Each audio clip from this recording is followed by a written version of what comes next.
Class start करने से पहले तो हमने हमारा एक ऐप लॉन्च किया है इंग्लिश क्लासेस बाय सुमन मैम के नेम से।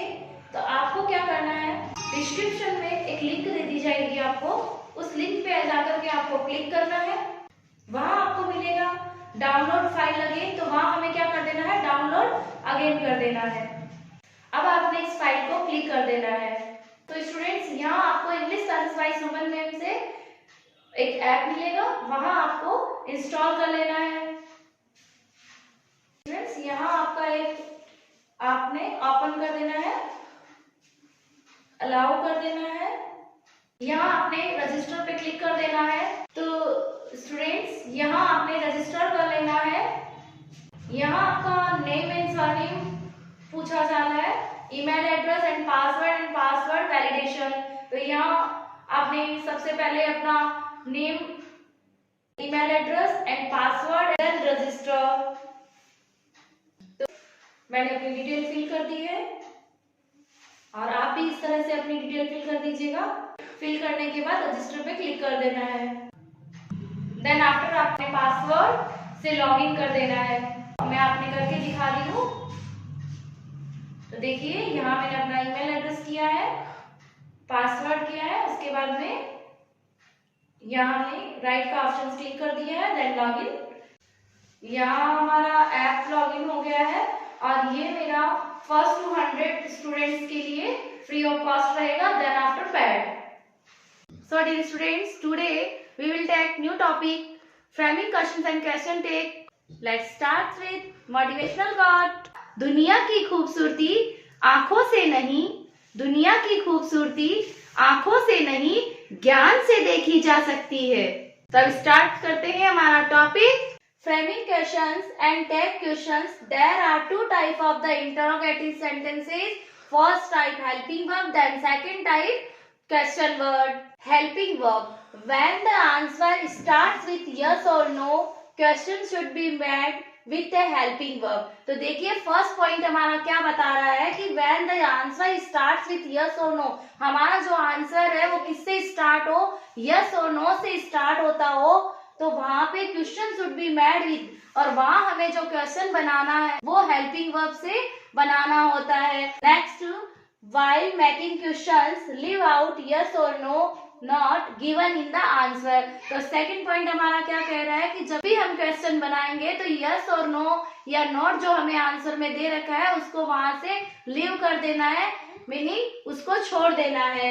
Next point, if the answer has the first form of the helping verb, do, verb first form plus S या es, does, V two, did. तो देखिए, third point हमारा क्या कह रहा है कि यदि हमारा आंसर वर्ब की फर्स्ट फॉर्म के साथ है तो वहां हमें डू हेल्पिंग वर्ब से स्टार्ट करना है हमारा क्वेश्चन, एंड वर्ब की फर्स्ट फॉर्म के साथ एस या es से हमारा स्टार्ट है तो वहां हमें डज से स्टार्ट करना है, एंड वर्ब की सेकंड फॉर्म दे रखी हो तो वहां हमारा क्वेश्चन हमें डिड से स्टार्ट करना होता है। Next, if it is like this in the answer then it is in the question. I as a singular form, we as a plural form। तो हमें जो आंसर रहेगा, I को हमें सिंगुलर फॉर्म मानना है, देन we को हमें प्लूरल फॉर्म मानना है। Understanding with example. तो देखिए डियर स्टूडेंट्स, यहाँ हमें yes I can speak English, तो इसका हमें क्वेश्चन कैसे बनाएंगे कि यहाँ हमें यस और नो में आंसर मिल रहा है तो हमारा answer will be start helping verb. तो देखिए, यहाँ केन दे रखा है तो हेल्पिंग वर्ब हमारी क्या है, केन। तो यहाँ ध्यान देना है डियर स्टूडेंट्स कि आई है, जब भी हमें आई आंसर दे रखा होता है तो वहां हमें क्वेश्चन पुटअप करते समय हमें उसका यू में चेंज कर देना है। कैन यू स्पीक इंग्लिश और क्वेश्चन मार्क। देखते हैं नेक्स्ट एग्जांपल से, yes I am playing football. यहाँ बच्चों हमें ध्यान रखना है कि जो जिस टेंस में हमें पूछा जाता है उसी टेंस में उसका क्वेश्चन बनाया जाता है। तो देखिए, यहाँ भी हमें किससे स्टार्ट हो रहा है हमारा क्वेश्चन, यस और नो से स्टार्ट हो रहा है, इट मीन वहां हमें हेल्पिंग वर्ब से क्वेश्चन का स्टार्ट करना है। तो क्या कर देना है कि आई है, आई किस में चेंज हो जाता है, यू में। कब, जब हम क्वेश्चन पुटअप करते हैं तब। तो are you playing football, yes Mahesh goes to school. तो यहाँ गोज आ रखा है, क्या बोला था, वर्ब की फर्स्ट फॉर्म के साथ एस या ईएस हो तो वहां हमें स्टार्ट करना है डू और डज से, और डू और डज से कब किस कंडीशन में स्टार्ट करेंगे? जब हमें आंसर कहाँ मिलेगा? जब हमें आंसर मिले यस और नो में। तो does Mahesh go to school? No I don't play cricket in the evening. तो यहाँ देखिए डू नॉट आर, यहाँ पे no I don't play cricket in the evening, तो डोंट दे रखा है, तो हमारा क्वेश्चन भी कहाँ से स्टार्ट होगा? हेल्पिंग वर्ब से, because answer starts with yes और नो। तो यस और नो को हमें क्या कर देना है? वहां से लीव कर देना है। तो do you play cricket in the evening? Next, no Ravan didn't kill Ram. तो यहाँ क्या कर देना है? यहाँ हमारी हेल्पिंग वर्ब डिड ली जा रही है और आंसर किससे स्टार्ट है? हमारा नो और यस से। तो हम यहाँ क्या करेंगे? Did Ravan kill Ram. Next देखते हैं, yes she writes a story. तो यहाँ कौन सा टेंस है? हमारा प्रेजेंट टेंस है। तो प्रेजेंट टेंस में ही हमें क्या बनाना है? क्वेश्चन बनाना है। मीनिंग जो टेंस हमें आंसर में दे रखा होता है, क्वेश्चन भी उसी टेंस में पुट अप करना होता है। तो देखिए, does she write a story. WH word से जब स्टार्ट करना हो हमें फ्रेम क्वेश्चन, तो क्या दिया हुआ होगा हमें आंसर में? V1 दे रखा हो तो वहां डू से स्टार्ट करना है। V1 के साथ S या ES दे रखा हो तो वहां डज से स्टार्ट करना है। V2 से दे रखा हो तो वहां डिड से स्टार्ट करना है। और इस तरह common structure of WH word का क्या होगा? तो WH word plus helping verb plus subject plus verb plus other words. तो देखिए डियर स्टूडेंट्स, यहाँ पे जब भी हमें क्वेश्चन पुटअप करना है तो हेल्पिंग वर्ब पहले लेनी, WH वर्ड के जस्ट बाद में हमें हेल्पिंग वर्ब ले लेनी है। देखते हैं question, if WH word question frame कैसे बनेगा? WH वर्ड है, पार्ट रिमूव, हमें रिमूव कौन सा कर देना है? जहां हमें सब्जेक्ट दे रखा है, क्वेश्चन सब्जेक्ट से रिलेटेड पूछा जा रहा है, तो वहां क्वेश्चन हमें सब्जेक्ट से, तो वहां हु कर देना है।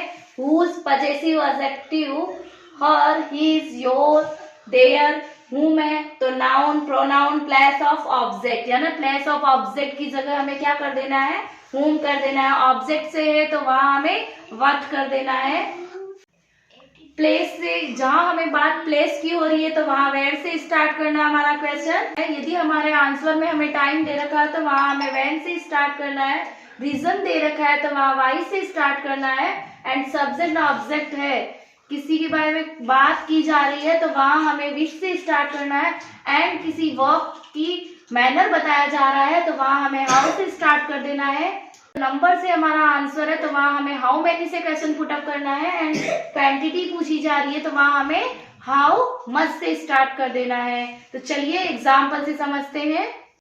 The woman was preparing dinner. Woman क्या कर रही थी? खाना बना रही थी। तो हमारा आंसर कहाँ कैसे आ रहा है कि क्या बना रही थी? मीनिंग ऑब्जेक्ट के प्लेस पे हमें रखना है। तो ऑब्जेक्ट का प्लेस हमें कौन बताएगा?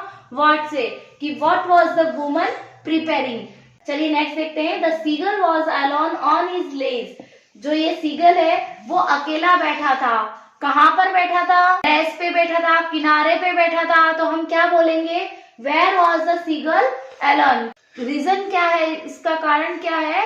वेयर लेने का मीनिंग क्या होता है कि यहाँ पे वो बात प्लेस की कर रहे हैं, इसलिए हमने एक क्वेश्चन पुटअप कहाँ से किया है? Where was the seagull alone. चलिए नेक्स्ट देखते हैं। He got 70 marks in English. तो देखिए स्टूडेंट्स, यहाँ पे क्या बताया जा रहा है कि उसने 70 मार्क्स है जो स्कोर किए हैं। तो कितने मार्क्स किए? तो बात कितने की आ रही है? मीनिंग वो उसकी नंबर से पूछा जा रहा है। तो हम किससे लेंगे कि how many marks did he get in English. तो यहाँ हमारा आंसर किस में था? पास्ट सिंपल में था।